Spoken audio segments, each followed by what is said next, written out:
এই সুমি, চল না আমরা দুজনে মিলে ম্যাগি খাই।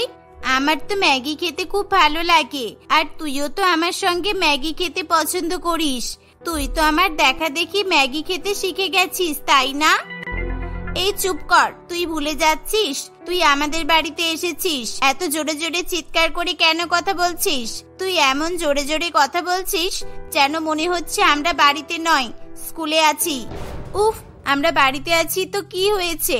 আরে বাবা, বাড়িতেও কি একটু শান্তিভাবে কথা বলতে পারবো না? আর তাছাড়া আমরা তো কোনো খারাপ কথা বলছি না, আমরা তো ম্যাগি খাওয়ার কথা বলছি। আর তুই সেই কথাটাও আমাকে আস্তে আস্তে বলতে বলছিস?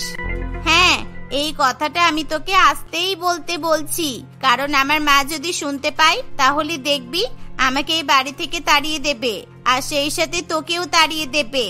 কি বলছিস কি? কিন্তু ম্যাগি খেলে তোর মা আমাদের বাড়ি থেকে তাড়িয়ে দেবে কেন? আমরা কি কোনো ভুল কাজ করেছি যে তোর মা আমাদেরকে বাড়ি থেকে তাড়িয়ে দেবে? তাই জন্যই তো বলছি আস্তে আস্তে বল। আর তুই তো গলা ফাটিয়ে ফাটিয়ে চিৎকার করে কথা বলছিস। ম্যাগি খাওয়ার কথা আমরা স্কুলে গিয়ে বলবো, এখন ম্যাগি খাওয়ার কথা বলবি না। আর হ্যাঁ, ভুলেও আমাদের বাড়িতে এসে কখনোই ম্যাগি খাওয়ার কথা বলবি না, আর কেমন? কিন্তু কেন? আমি কি কোনো ভুল কথা বলে ফেললাম? আচ্ছা, তোদের সমস্যাটা কি বলতো? তুই কেন বাড়িতে ম্যাগির কথা বলতে চাইছিস না? তুই কি আমাকে একটু খুলে ব্যাপারটা বলবি? না হলে তো আমি তোর কথা বুঝতেই পারছি না। দেখ, তুই এখান থেকে যা, আমাদের বাড়ি থেকে চলে যা। কালকে আমরা স্কুলে গিয়ে এসব কথা বলবো, তখনই আমি তোকে বলবো আমি কেন তোকে এখন ম্যাগির কথা বলতে বারণ করছি। এখন তোকে এসব কিছু শুনতে হবে না। মা যদি শুনতে পেয়ে যায় তাহলে কিন্তু আমাকে মারধর করতে শুরু করবে। এই বলে সুমি চুপ করে যায়। তখন মিলিও কোনো কিছু না বলে সেখান থেকে চলে যায় এবং নিজের বাড়িতে যাওয়ার পর থেকেই মিলি সবসময় সুমির কথাই ভাবতে থাকে। আমি তো কিছুই বুঝতে পারছি না, সুমি ওদের বাড়িতে কেন ম্যাগির কথা বলতে চাইছিল না? তাহলে কি ম্যাগি খেতে ওর মা বারণ করে দিয়েছে? এবার ওর মা যদি ওকে ম্যাগি খেতে বারণ করে দেয় তাহলে আমি একা গিয়ে ম্যাগি খেতে পারবো না। আমি কোনো মতেই ওকে ছাড়া ম্যাগি খাবো না। মিলি এসবই ভাবনা চিন্তা করতে থাকে। পরের দিন সকালবেলা মিলি স্কুলে যাওয়ার জন্য ছটফট করতে থাকে, তাই সে সেদিন তাড়াতাড়ি স্কুলে যাওয়ার জন্য রেডি হয়ে নেয়। আর এই দেখে মিলির মা বলে, কি রে, তুই আজকে এত তাড়াতাড়ি রেডি হয়ে গেলি যে? যাক, আমার তো মনে হচ্ছে তুই বুঝতে শিখে গেছিস, তুই বড় হয়েছিস। তোকে তো প্রত্যেকদিন বলে বলে স্কুলে পাঠাতে হয়, আর আজকে তুই নিজে থেকেই রেডি হয়ে গেছিস। যাক, এটা দেখে আমার কিন্তু ভালোই লাগলো। আচ্ছা, তুই যখন রেডি হয়ে গেছিস তাহলে খাবার খেতে বসে পড়, আমি তোকে খাবার বেড়ে দিচ্ছি। হ্যাঁ মা, তুমি আমাকে তাড়াতাড়ি খাবারটা দিয়ে দাও, আমি তাড়াতাড়ি খাবার খেয়ে আজকে স্কুলে যাব। আজকে স্যার ম্যাডামরা তাড়াতাড়ি স্কুলে যেতে বলেছে। মিলির কথা শুনে তার মা খুব সহজেই বিশ্বাস করে নেয়। এভাবে তাড়াহুড়ো করে খাওয়া দাওয়া করে মিলি স্কুলে গিয়ে সুমির জন্য অপেক্ষা করতে থাকে। সুমি সেদিন একটু লেট করে স্কুলে আসে, আর এই দেখে মিলি খুবই রেগে যায়। তোর ব্যাপারটা কি বলতো? আমি তোর জন্য সকাল সকাল স্কুলে এসে বসে আছি, আর তুই তো দেখছি আমাকে ভুলেই গেছিস। তোর কি মনে আছে তুই আমাকে কি বলবি বলেছিলি? হ্যাঁ হ্যাঁ বাবা, আমার সব মনে আছে। এই কথাগুলো শোনার জন্য তোর পেটের ভাত মনে হচ্ছে হজম হচ্ছে না, তাই না? আরে বাবা, তুই বুঝতে পারছিস না আমরা এখনো অতটাও বড় হইনি তো। আসলে আমরা যদি সবসময় এরকম ম্যাগি খাওয়ার কথা বাড়িতে বলি তাহলে মা রেগে যাবে। আর জানিস তো একদিন কি হয়েছিল? হ্যাঁ রে, তোর এই কথাটা শোনার জন্যই তো আমি তাড়াতাড়ি স্কুলে চলে এলাম, আর তোর তো কোনো পাত্তাই নেই। চল এখন ক্লাসে চল, দুজনে মিলে কথা বলবো, আর তারপর আমার সঙ্গে তোকে ম্যাগিও খেতে হবে। বাড়ি থেকে আমার মা এক টিফিন ম্যাগি বানিয়ে দিয়েছে, কারণ আমার মা ভালো করেই জানে আমি এই ম্যাগিটা একা একা খাবো না, তোকে দিয়েই খাবো, তাই মা বেশি করে ম্যাগি দিয়েছে। এই বলে মিলি এবং সুমি দুজনে মিলে ক্লাসরুমে গিয়ে বসে পড়ে, আর তারা দুজনেই গল্প করতে থাকে। বল এবার কি হয়েছে? আসলে জানিস তো আমি তো ছোট আর আমার দিদি তো বড়, কিন্তু মা ওর উপরেও রাগ করে।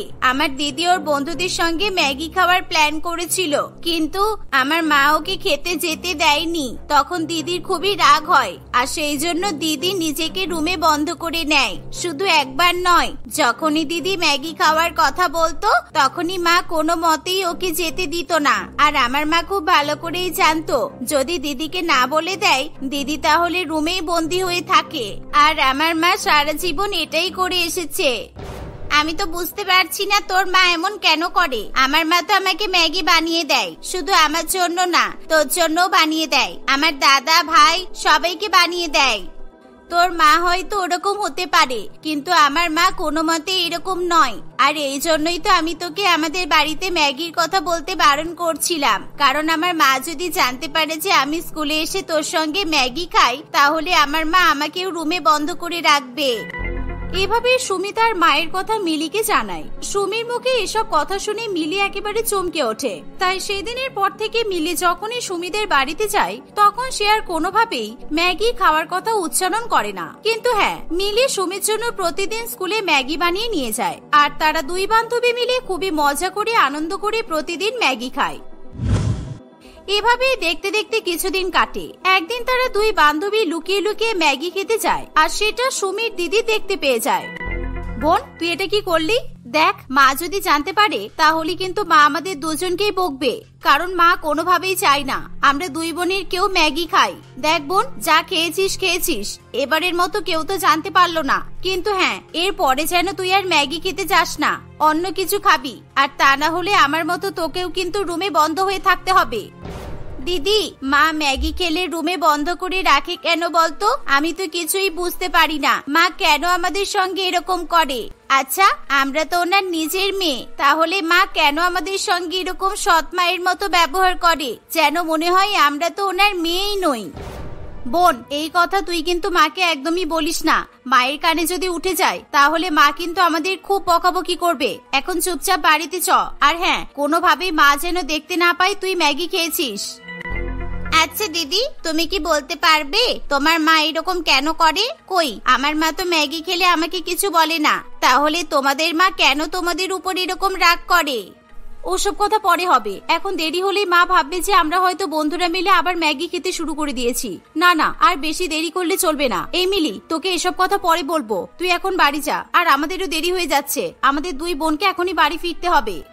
এই বলে সে তার বোনকে নিয়ে বাড়িতে চলে যায়। এভাবেই দেখতে দেখতে আরো কিছুদিন কাটে। একদিন সুমি এবং মিলি দুজনে মিলে ক্লাসরুমে টিফিনের সময় বসে বসে ম্যাগি খায়, আর তখনই সেখানে সুমির মা চলে আসে। ও আচ্ছা, তাহলে আমি ঠিকই ধরেছি, তাই তো? তার মানে তুইও ম্যাগি পাগল হয়ে গেছিস, তোর এই বন্ধুর সঙ্গে থেকে থেকে তুইও ম্যাগি খেতে শিখেছিস, তাই তো? আমি তো ভেবেছিলাম তুই ম্যাগি চক করে পড়বি না, কিন্তু তুইও ম্যাগি পাগল হলি শেষ পর্যন্ত। সুমির মায়ের কথা শুনে ক্লাসের মধ্যে থাকা রিন্টু নামের এক ছেলে বলে ওঠে, কাকিমা, আমরা তোদের দুই বন্ধুকে ম্যাগি পাগল দুই বন্ধু বলি, কেননা ওরা তো প্রত্যেকদিন ম্যাগি খায়, আর ওরা অনেক বেশি পরিমাণে ম্যাগি খায়। আমি তো ওদেরকে প্রত্যেক দিনই দেখি মিলির মা মিলিকে ম্যাগি বানিয়ে দেয়, আর সেই ম্যাগিটা ওরা দুইজন মিলে খায়। প্রতিদিন টিফিনে এক টিফিন করে ম্যাগি নিয়ে আসে ওরা। যাক, তাহলে এখানে এসে সবটাই বুঝতে পারলাম, সত্যিটা জানার জন্যই আমি এখানে এসেছি। চল এবার তুই বাড়িতে চল, আজকে তোর একদিন কি আমার একদিন। এই বলে সুমির মা সুমিকে হাত ধরে বাড়ির দিকে টানতে টানতে নিয়ে যায়। আর তখন সুমি চিৎকার করে বলে, মা কি করছোটা কি? এখানে তো সবাই আছে, আর এটা তো আমাদের স্কুল, তুমি এরকম করছো কেন? আমাকে ছেড়ে দাও। আচ্ছা ঠিক আছে, আমি আর ম্যাগি খাবো না, সামান্য একটু ম্যাগি তো খেয়েছি, তুমি এমন করছো যেন আমি কি নাই কি খেয়ে ফেলেছি। দেখো না মা, আমার হাতটা তুমি ছেড়ে দাও, আমার হাতে খুবই লাগছে। দিদির মতো তুমি আমাকে রুমে বন্ধ করে রাখবে, তাই তো? না, আমি কোনো মতেই বাড়িতে যাব না। আমি জানি বাড়িতে নিয়ে গিয়ে তুমি আমাকে রুমে বন্ধ করে রাখবে। আচ্ছা মা, ম্যাগি খাওয়া কি অপরাধ?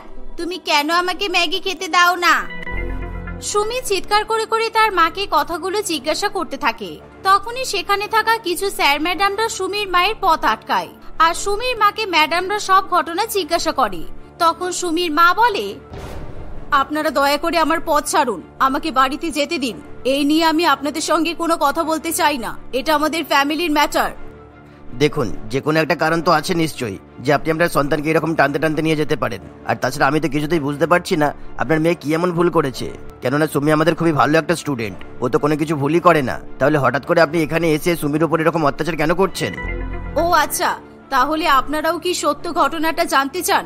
ঠিক আছে, শুনুন তাহলে। দেখুন, আমার বোন মানে সুমির মাসি, যে ছিল প্রচন্ড পরিমাণে ম্যাগি পাগল। ও এত পরিমাণে ম্যাগি খেত, ওকে কোনোদিন ম্যাগি খেতে বারণ করলে ও কখনো শুনতো না। আমার বোন স্কুল থেকে শুরু করে কলেজে, শ্বশুর বাড়িতে গিয়েও একই পরিমাণে ম্যাগি খেত। আর এই ম্যাগি খাওয়ার জন্য আজকে আমার বোন অনেক বড় এক রোগে আক্রান্ত। গ্যাস, অ্যাসিডিটি, ব্লাড প্রেশার এসবের সমস্যায় এখনো আমার বোনকে হাজার হাজার টাকার ওষুধ খেতে হয়। আর সেই জন্য আমি এদের দুই বোনকে ম্যাগি খেতে দিই না। মা, শুধুমাত্র এই সামান্য একটু কারণের জন্য তুমি আমাদেরকে ম্যাগি খেতে দাও না? আর হ্যাঁ, এটা কোনো সামান্য কারণ নয়। আমার বোন এত পরিমাণে ওষুধ খেয়ে ফেলেছে, যার জন্য আমার বোনের মাথাটাই খারাপ হয়ে গেছে। আমার বোন এখন পাগলি হয়ে রাস্তায় রাস্তায় ঘুরে বেড়ায়। সুমির মায়ের এই কথা শুনে সকলেই প্রচন্ড পরিমাণে অবাক হয়। আর তখনই স্যার ম্যাডামরা সুমির মায়ের রাস্তা ছেড়ে দেয়। আর সুমি তখন তার বান্ধবী মিলিকে বলে, মিলি, আজ থেকে আমরা আর বেশি ম্যাগি খাবো না। তুই তোর মাকে একদিন একদিন ম্যাগি বানিয়ে দিতে বলবি। আমরা এখন কম করে ম্যাগি খাবো। মা, আমি তোমাকে কথা দিচ্ছি, আমরা দুই বন্ধু আর প্রত্যেকদিন ম্যাগি খাবো না। আমরা মাঝে মাঝেই ম্যাগি খাবো, ঠিক আছে? হ্যাঁ কাকিমা, আমাদেরকে ক্ষমা করে দিন। আসলে আমরা তো এসব জানতাম না, আর তাই জন্য আমরা প্রত্যেকদিন ম্যাগি খেয়েছি, কিন্তু এবার থেকে আর না।